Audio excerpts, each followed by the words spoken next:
단단한 돌에 새긴 부처의 정신.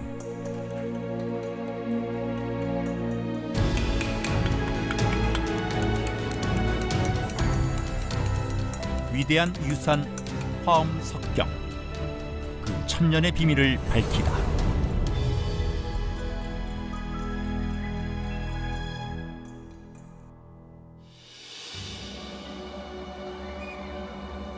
지혜 지 달을 이. 산에 오르면 지혜의 다름을 깨우치게 된다는 깨달음의 명산 지리산.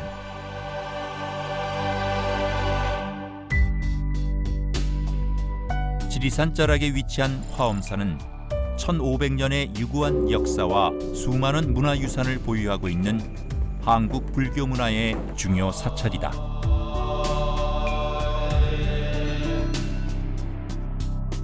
긴 역사만큼이나 수많은 문화유산을 보유하고 있는 화엄사. 아름다운 모양의 석등을 자랑하는 국보 제35호 사사자 3층 석탑은 불국사의 다보탑과 더불어 이형 석탑의 쌍벽을 이루고 있는 우리나라 대표 석탑이다. 이 밖에도 수많은 국보와 보물, 지방문화재들을 보유하고 있는데 이 중에서도 우리가 주목할 만한 문화유산은 따로 있다. 바로 보물 제1040호, 천년의 베일에 쌓인 화엄석경이다.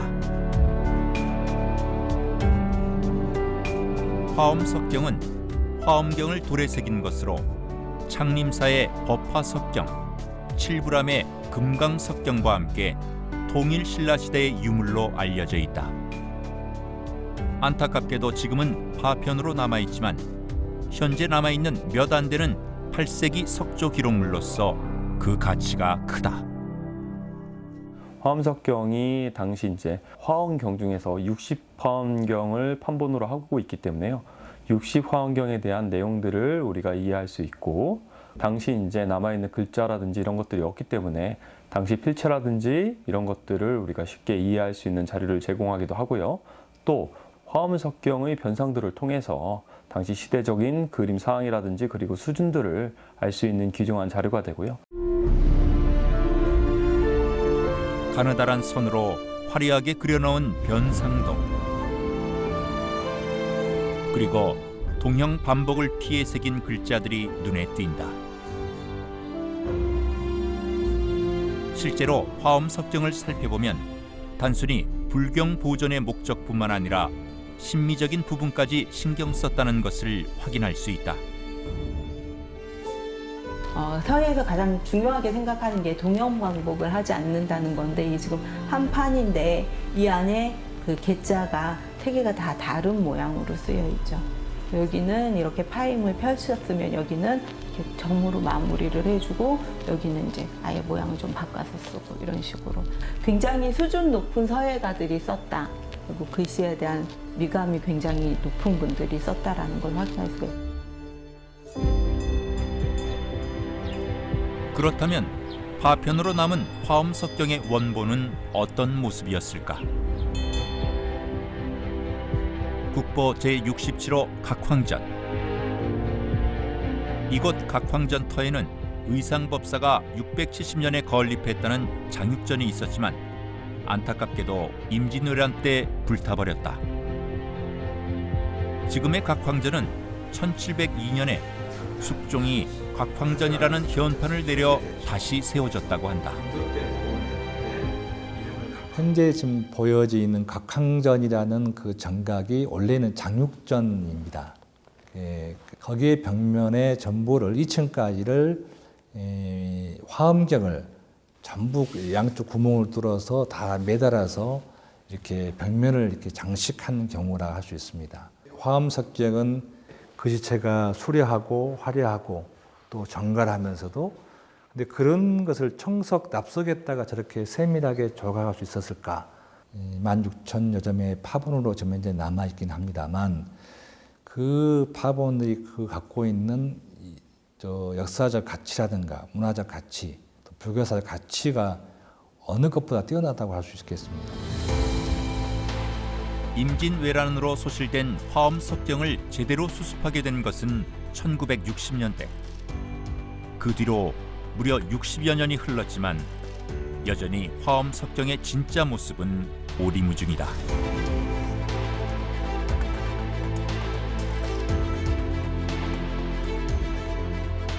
우리는 화엄 석경의 실체에 한 발짝 다가가고 싶었다.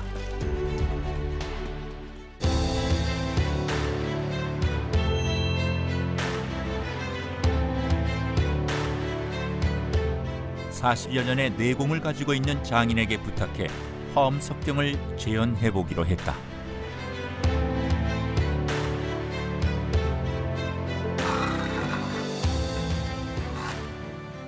기계가 없던 통일신라 시대에 60권본의 석경을 작업한다는 것은 어떤 의미일까?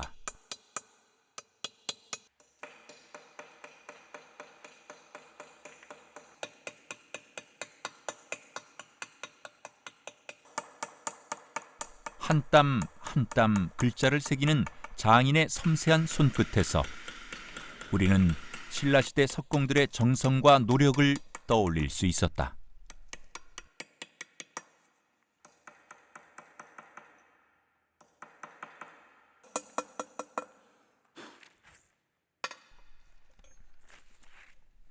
장인이 화엄 석경 6자를 새기는 데 소요된 시간은 약 1시간 20여 분이다. 화엄 석경 60권본의 전체 글자는 49만 7,451자. 이를 환산하면 화엄 석경 60권본을 새기는데 대략 1만 2,400여 시간이 소요된다. 도구가 발달하지 않은 과거에 이 많은 석경을 손으로 새기기 위해선 얼마나 많은 시간과 정성이 필요했을까? 그 시간은 지금보다는 느리지 않았을까. 지금은 연장을 새가 나와가지고 했을 텐데 연장이나 뭐 그런 것도 없는 상태에서 이렇게 새겼다는 거는 아주 기술이 좋으신 분이 오랫동안 정성을 들여서 새긴 것 같은 느낌을 받았어요. 찍어온 거거든요. 이건 좀 더 잘 나와. 우리는 취재 중 화엄 석경에 대해 기존에 알려진 것과 다른 이야기를 들을 수 있었다. 신라시대 명필 김생채 또는 구양순채로 알려졌던 화엄 석경의 서체가 실제로는 사경체와 더 가깝다는 것이다. 화엄 석경 석풍의 특징이 대체적으로 정방형인데요. 이 가로획의 길이가 굉장히 길어요. 특징이 하나 또 뭐 있냐면 가로획과 세로획이 만나는 부분이 중심에서 오른쪽으로 치우쳐 있어요. 대체적으로. 사경석풍의 특징이기도 한데 이 사경석풍의 특징이 화엄석경에서 더 극대화돼서 보인다고 보시면 돼요. 그래서 장사경하고 고양순 글씨하고 화엄석경하고 세 개를 다 같이 비교한 거거든요. 아무래도 구양순 풍이라기보다는 사경풍에 가깝다라는 걸 알 수가 있어요. 화엄 석경의 조성 시기는 8세기에서 9세기로 학자들마다 이견이 있다. 조 위원은 화엄 석경의 서풍과 각법에 대한 연구를 통해 조성 시기를 유추할 수 있는 몇 가지 근거를 찾아냈다고 한다. 대체적으로 학자들이 금강석경을 가장 이른 시기로 봤고 지금까지는 화엄석경을 가장 늦은 시기로 봤었거든요. 그런데 거의 똑같아요. 보시면 아무리 똑같이 쓰려고 해도 이렇게까지 담기가 쉽지가 않거든요. 그래서 그러니까 같은 시기에 이루어진 거고 동일 집단이 화엄석경과 금강석경을 만들었다고 보여집니다.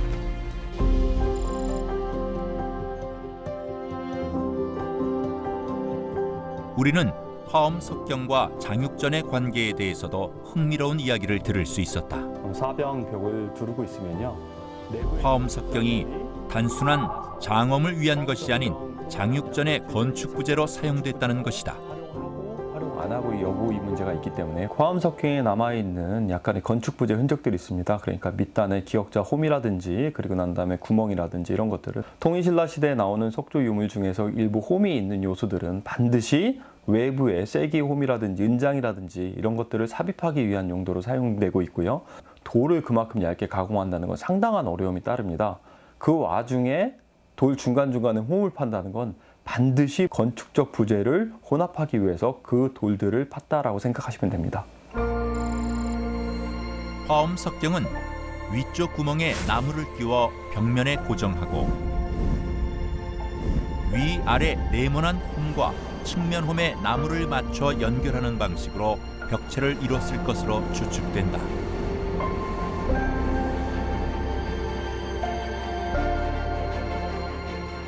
우리는 촬영했던 화엄 석경의 파편들에서 동일한 모양의 구멍이 있는 것을 발견했다.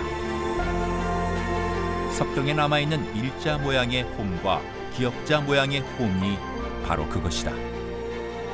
실제로 꽤 많은 석경에서 이러한 형태를 볼 수 있었다. 장육전에 화엄 석경이 있다라는 견해는요, 여러 선생님들이 의견을 제시해 주셨습니다. 가장 대중적인 견해들이 실제로 화엄 석경이 그러니까 각항전에 내진 벽에 이렇게 둘러져 있다라는 견해가 있고요. 그리고 두 번째 견해가 내진 벽에 있으면 화엄 석경이 제대로 보이지 않기 때문에 건물 내부에 있는 불단 아래에 이렇게 조성이 됐을 가능성이 있지 않겠느냐라는 견해를 제시하는 분도 있습니다. 그런데 이제 여러 가지 60화엄경의 전체적인 내용이라든지 양으로 볼 때는 불단 내부에 장식되어 있기는 좀 어려운 부분이 있는 것 같고요. 분명히 건물이 외벽으로 있었을 가능성이 크고요. 그 외벽 중에서도 외진보다는 내진 벽으로 사용되었을 가능성이 커 보입니다.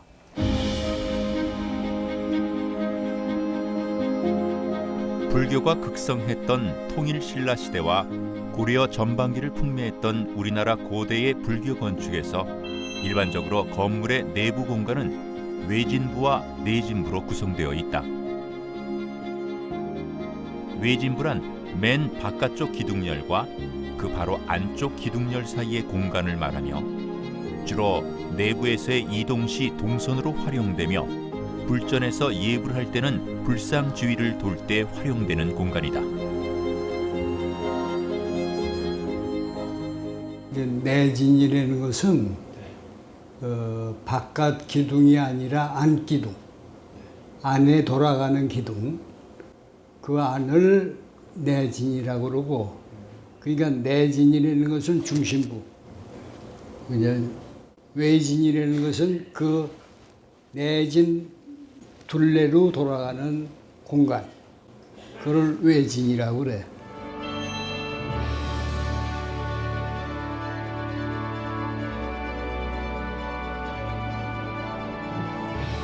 외진 안쪽의 공간을 내진부라 하는데 외진의 구실과 내진의 구실이 명확하게 구분되려면 두 공간 사이에 간벽이 설치되어야 한다. 내진주 초석 사이를 벽으로 막아 외진과 내진을 막는 형식. 이 내진부의 벽체 역할을 했던 것이 화엄 석경이라는 오세덕 교수의 의견이다. 석경에 대한 부분은 기본적으로 불교를 순수하는 나라들은 석경을 만드는 경우가 있습니다. 화엄 석경 같은 경우는 건축물로 사용됐다라는 게 다른 나라에 있는 화엄 석경과는 좀 다른 부분이고요. 각항전, 그러니까 전신 장육전에 사방에 둘러져 있다면 건축적으로 실제로 유일무이한 우리나라에 전해지는 석경 중에서도 최고의 가치를 지닌다라고 할 수 있습니다. 스님께서 전해오는 부정의 비밀스러운 가르침을 중심이 있습니다. 2018년 6월 화엄 석경에 대한 본격적인 연구가 드디어 첫 발을 떼었다. 수많은 학자들이 모여 화엄 석경에 대한 의견을 나누는 자리. 지나온 역사가 긴 만큼 다양한 가설과 연구 결과들이 공유되고 있다. 아직은 방대한 파편을 연구할 인력과 자원이 부족한 상황이지만 소중한 문화유산의 올바른 복원을 위해 묵묵히 한 걸음씩 나아가고 있다. 왜 문화재를 복원해서 활용하려고 할까라 생각해 보면 과거 시대의 정신이 현재의 내 모습을 성찰할 수 있고 현대 모습의 성찰을 통해서 미래의 내 모습, 미래의 우리 정신을 또 만들어낼 수가 있는 것입니다.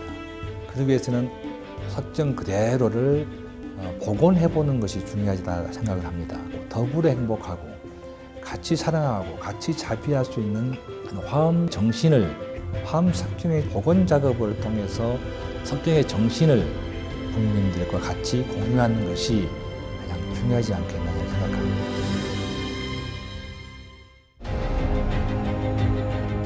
(17,776행) 총 49만 7,451자.